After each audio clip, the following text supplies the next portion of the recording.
I'm Councilmember Shana Ellis.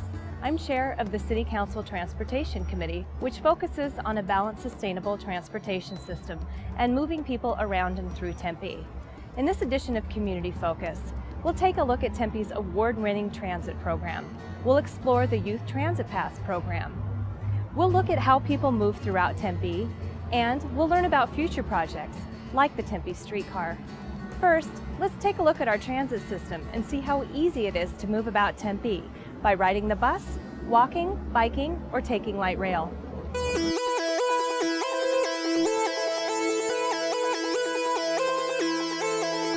We in Tempe strive to create what we call a total transit network, both in Tempe and with our regional partners.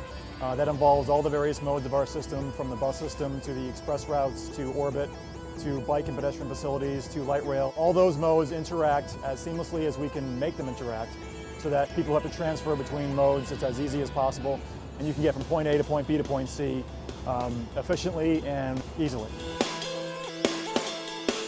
Tempe was the Valley's first city to introduce a transit tax. That has gone to fund the transit program across the city of Tempe, which includes the bus system, orbit routes, bicycle and pedestrian facilities, the light rail system, and various green facilities that we use across the city. We have expanded our transit program to the point where it is very much an alternative to the automobile. That 15 years ago you really couldn't get around Tempe or Phoenix or the metropolitan area in anything but a car. Today you can access a very widespread bus system that covers the entire city of Tempe and also has connections across the entire region. The light rail system connects with the bus system, it connects with the orbit system. You can leave your car at home and get around Tempe very easily and save quite a bit of money in the process. You can ride your bike from your home using a multi-use pathway, a bike path. You can get on a bus. All of our buses have bike racks. You can take the bus route up to the light rail station here, when you can board the light rail and board your bike on the light rail, and then take light rail into downtown Phoenix and do whatever you're going to do and then come back. We take great pride in our transit system in the city of Tempe. It's sustainable, it connects people to life, it helps them move around and go to work and school and shop. We invite you to learn more about our system and to use it by going to our website, which is tempe.gov/tim, and you can learn more about how to use the system and get around Tempe. Tempe has a history of being a leader in the Valley, and the Youth Transit program is no exception. We're the only city in the Valley to offer this program. Let's hear from Mary Fanucci at Tempe High School. The Tempe Youth Free Transit Pass is available to all Tempe residents from the ages 6 to 18, and it allows the students to ride the city bus and the light rail for free. Here at Tempe High School, we have more than 350 students participating in the program. A lot of our students here at Tempe High do not have a car, so they really take advantage of the free transit pass, and they do use it.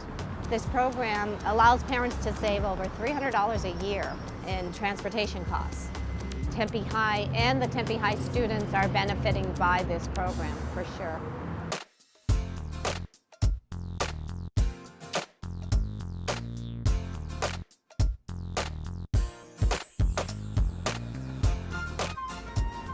It's a rite of passage, your own transit pass. It's time to decide where we're going in life. Getting to the mall, park, and movies takes direction. So let Tempe in Motion be your guide with a free transit pass. You can go wherever you want, whenever you want. And it's easy to get. All you need is one of these, a birth certificate, one of these, a utility bill, and one of those, a parent to come with you. Just visit the Tempe Transit Store weekdays from 8 a.m. to 5 p.m. to get the pass. It's located in downtown Tempe on 5th Street next to Sun Devil Stadium. Say cheese, because we're going to take your photo to create your own custom pass to freedom. With buses on all major Tempe streets running 7 days a week, every 15 minutes during rush hour, it's easy to get around. Not to mention the Metro Light Rail runs 7 days a week and travels by a ton of cool places. Let your freedom ring with Tim. See you on the light rail. Now that we've seen all the ways that you can move about Tempe, let's go behind the scenes and see exactly how people go from point A to point B.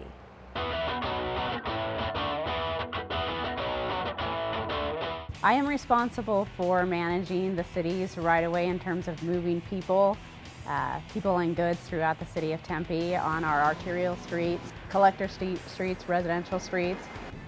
That involves managing construction activities in the right-of-way, managing our signal system to make sure that we're progressing people. From property line to property line is considered the right-of-way, so that entails vehicles, transit, people on bicycles, also pedestrians and the sidewalk system. Just making sure that we're accommodating all modes of traffic. I think Tempe is a leader in the valley in terms of recognizing that all modes of transportation need to be given equal opportunities, and that we need to promote getting people out of their cars and other ways of getting to their destination. Certainly is a challenge on a day-to-day basis, because not only do we have people who are destined for Tempe, we have people that are destined for locations outside. So we need to make sure that we're moving traffic. Our signals are working accordingly. We have 223 traffic signals in the city of Tempe. All of them we're able to communicate with and set up timing so that we're able to progress traffic.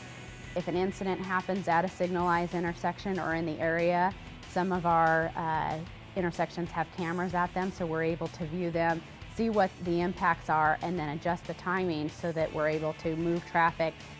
If our signal system isn't operating at peak performance, that is an impact to the environment in terms of we have increased congestion, which decreases air quality.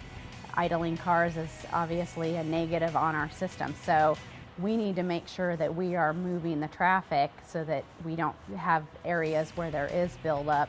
Obviously, as congestion levels increase, people try and find the path of least resistance, which a lot of times means cutting through on our residential streets. So we work with neighborhood associations, homeowners associations, and just residents in general to make sure that we are helping them with the issues that they see on a day-to-day basis.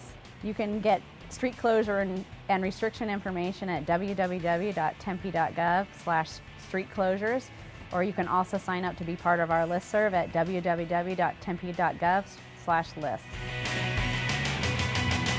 What's on the horizon for Tempe?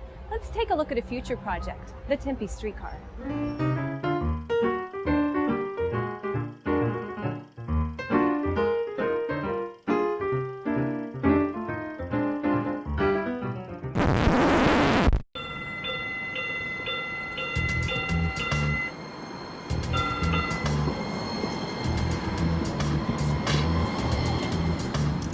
Streetcar is a much smaller vehicle. It's like a light rail. The construction period is less intense, and they're smaller, slower, and more stops. The light rail is typically 2 or 3 units, whereas the streetcar would be 1.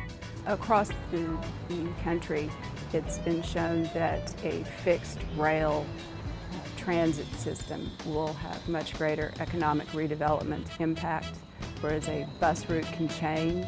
A fixed rail system is much more difficult to change. The streetcar has great potential to revitalize aging neighborhoods, underserved areas, and to get some of the single vehicle trips off the street. The original 2.6 miles that we're looking at runs Mill Avenue from Southern to Rio Salado Parkway. We're going to make a loop around downtown. So it will be traveling northbound on Mill.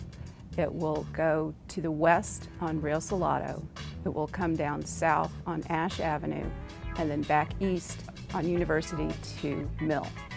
The streetcar runs in the same lines as automobiles and traffic. It is powered by overhead power lines, but it is modern. When you look at long range, the economic costs of it, the streetcar can last 40 to 50 years. A bus, not so much. The route that we have now, we do not have to relocate utility lines, and the build section is much less. Construction would start in 2013 with operations to begin in 2016. Tempe leads the way in transportation. it has to start somewhere, and Tempe has in the past always led the way. So hopefully one day it will extend to Chandler, to Scottsdale, to Phoenix, to Mesa. It will connect the rest of the world to Tempe. For more information on the Tempe Streetcar, go to www.tempe.gov/TIM. As you can see, one of the major factors contributing to Tempe's vitality and sense of community is our transportation system. While we've completed many great projects, there's still a lot of work to be done. If you would like to discuss Tempe's transportation system with me, feel free to email me at shana_ellis@tempe.gov or call me at 480-350-8813. Thank you for joining us for this version of Community Focus.